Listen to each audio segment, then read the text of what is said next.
Hi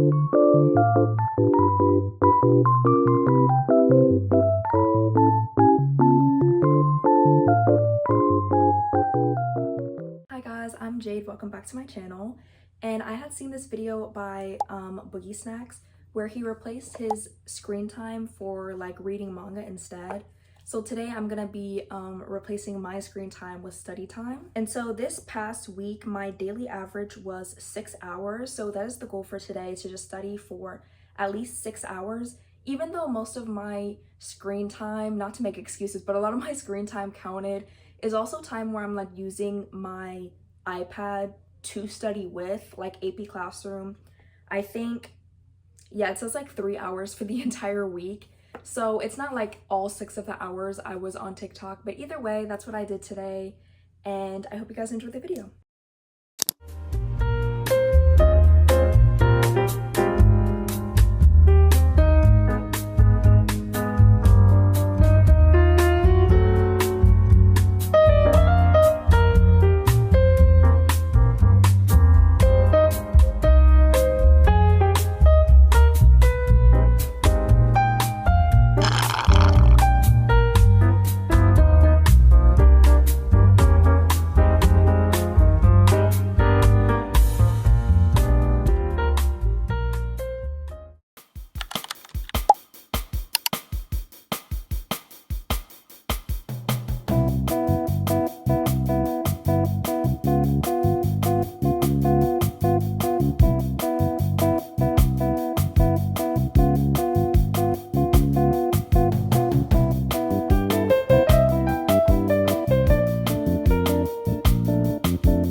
eating, and I haven't really been talking during the video just because I didn't want to like wake anybody up or like have anybody hear me. But now that I'm finished eating and I've basically finished like my core like academic classes, I'm now gonna work on my AP art project. This is what I'm making so far. It's obviously not finished, and I think there's a lot of work still that I need to get done on this piece. I really want to try to have it finished by tomorrow. Today's Saturday, so hopefully Sunday it'll be done, but I'm definitely gonna yeah, I think just spend kind of the rest of my day working on this and then maybe just relaxing a little bit more. For me, I feel like working on AP art is just a really good way to like wind down, and I can watch like a video or something or like a show while I do the AP art. But for my other AP classes, I really can't do that because I need to focus. So yeah, now I'm just gonna chill and work on this piece.